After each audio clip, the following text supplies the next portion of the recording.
को जो है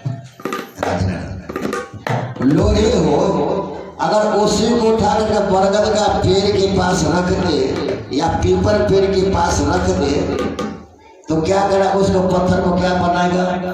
तो उसी को बनाएगा।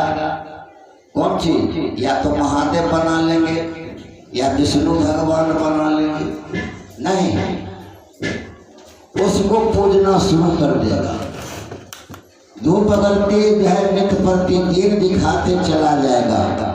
तो एक पत्थर को उठा करके ले गया तो इंसान मानव उसको भगवान बना लिया। आस्था उसमें जो है लगा दे मेरे इष्ट है, मेरे भगवान है। और जिसने जो उठा करके रखा उसका पत्थर जो है क्या हो गया? वो पत्थर जैसा मूर्ति बन गया, स्वयं पत्थर बन गया और एक पत्थर भगवान बना। इसीलिए सदगुरु कबीर कहते हैं मानव से जब करह विचार याते सब दुख जाए, अब परिहर झूठा गिर सगाए। जब तक विचार नहीं करेंगे तो विचार करने से होता है क्या? जो सुख का अनुभव होता है, और ना विचार करने से दुख का होगा। और सदगुरु कबीर कहते हैं बिना विचारे जो करे सो पाछे पछताए, आ काम बिगाड़त आप लोग जग में होत हंसाए। कोई भी कार्य कीजिए तो सबसे सोच समझ करके विचार लेकर के कार्य करने से ही सफल हो सकता है। उसी प्रकार से सदगुरु कबीर भी मानव से कहते हैं ए मानव, तुम अपने कीर्ति कर्म करते चले जाओ, तुम स्वयं भगवान हो, दूसरा कोई भगवान नहीं है। क्योंकि सदगुरु कबीर ने बताया है जो भगवान कौन बन जाता है?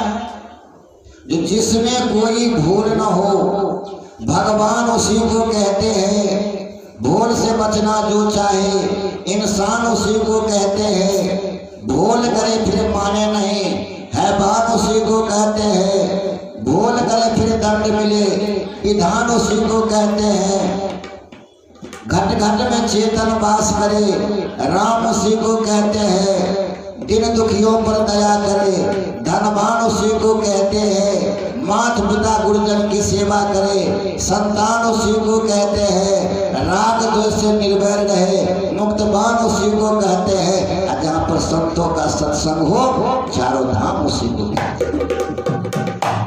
जितना इतना जो अगर मानव में अनुसरण विचार हो जाएगा वही भगवान है। क्योंकि गौतम बुद्ध भी बताए हुए हैं, गौतम बुद्ध भी बताए हुए हैं जो अपदीपो भव। गौतम बुद्ध बताए जो अपदीपो भव, अर्थात ए मानव तू स्वयं प्रकाशमय हो, तुम्हें प्रकाश की कोई आवश्यकता नहीं है, तुझ में वह प्रकाश सदैव है। लेकिन उस प्रकाश की तुझे जानकारी नहीं होने के कारण तू भटकते हुए संसार में। जिन्होंने वह प्रकाश को जान लिया, जो प्रकाश से सदैव संलग्न हो गया, उसको संसार में कोई देवा देवी भैया भवानी पूजने की कोई आवश्यकता नहीं है। लेकिन अभी हर घर की बात है, एक तरफ रहेगा गुरु महाराज और दूसरा रहेगा कोना वाला। क्या करेंगे? डर है। अगर गुरु महाराज की बात नहीं करेंगे तो उसको भी मर्यादा रहना चाहिए। और देवा देवी भैया भवानी की बात नहीं तो हो सकता है बाल बच्चे को कर देगा कुछ टटका मटका। सदगुरु कबीर कहते हैं यह भर्म है, यह भर्म है। सबसे बड़ा जो है तुम स्वयं हो।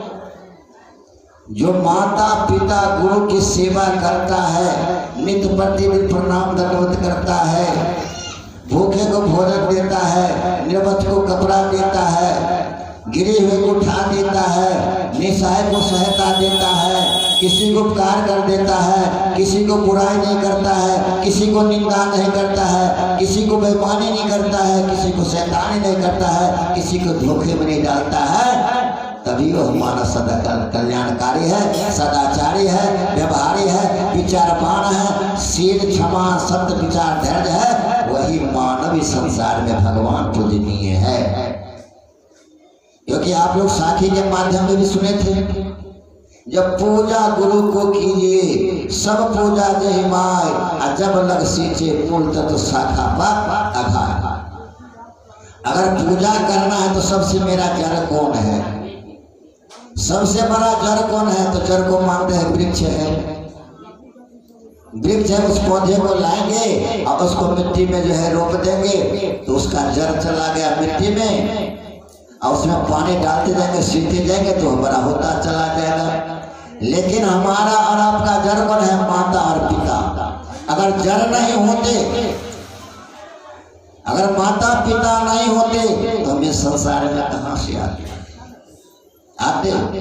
तो धन कृपा हमारे माता पिता को, पिता का है जो हमको लालन पालन किया, पोसा पाला, पढ़ाया लिखाया, और पढ़ लिख करके IPS ऑफिसर बन जाते हैं, कोई कलेक्टर बनते हैं, कोई टीचर बन जाते हैं, लेकिन माता पिता को पीछे छोड़ देते हैं। कहते हैं क्या किया तुम लोगों ने, तो मेरे लिए कुछ किया ही नहीं। लेकिन याद कीजिए, उंगली पकड़ कर चलाने वाले, सबसे उच्च शिक्षा देने वाले हमारे माता पिता है, उससे बड़ा कोई बड़ा टीचर नहीं है। अगर सहारा उंगली पकड़ कर नहीं चलते तो हम चलते तो सबसे बड़ा शिक्षाकारी, शिक्षा देने वाले हमारे माता पिता है। इसीलिए सदगुरु कबीर कहते हैं, जो सब दिन पूजत आपना, सब दिन पूजत आपना, एक दिन पूजत आन, कहाँ है कबीर वही जीव को कैसे मिले भगवान। अगर माता पिता को छोड़ करके अन्यत्र जगह पर जाते हैं पूजा करने के लिए, तो आपका सारा पूजा निरर्थक व्यर्थ चला गया, निष्फल हो गया। इसीलिए सारा जड़ हमारा घर में है, उसी माता पिता को सेवा कीजिए, पूजा कीजिए, दूसरा कोई भगवान को खुदा नहीं। इसीलिए साहब कहते हैं,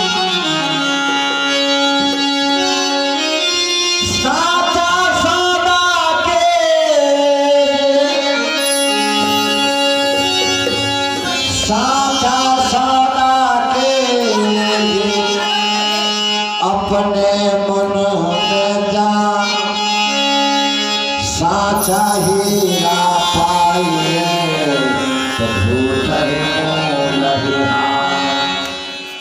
सदगुरु कबीर कहते हैं, मानव अगर तुम्हें सौदा खरीदना है तो सत्य का सौदा खरीदो, जो सच्चा है, और झूठा सौदा खरीदने से तुम्हारा सौदा बेकार है। इसलिए साहब ने साचा सौदा कीजिए, अपने मन में जान, पहले अपने मन को विचार कीजिए, मन मेरा क्या कहता है। अगर मन कहता है ठीक है तो सौदा कर ले लीजिए, अब मन कहता है नहीं चलो छोड़ो, तो फिर मन के पीछे दौड़े दौड़े भागे भागे चले जाते। मन के पीछे नहीं दौड़ना है, मन को आना है, उलट करके आएगा। लेकिन आप मन के पीछे दौड़े चले जाइएगा तो सारा व्यर्थ हो जाएगा।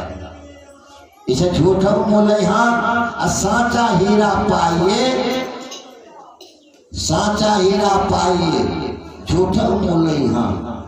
अगर झूठ भेंट के फेरा में पड़िएगा तो कौन सा झूठ है, झूठी काया, झूठी माया, झूठे लोग लुगाई। इस संसार में जितना है सारा झूठ ही झूठ है, कोई सच नहीं है। सत्य क्या है, तो सत्य जो है वही सत्य है, दूसरा कुछ भी नहीं।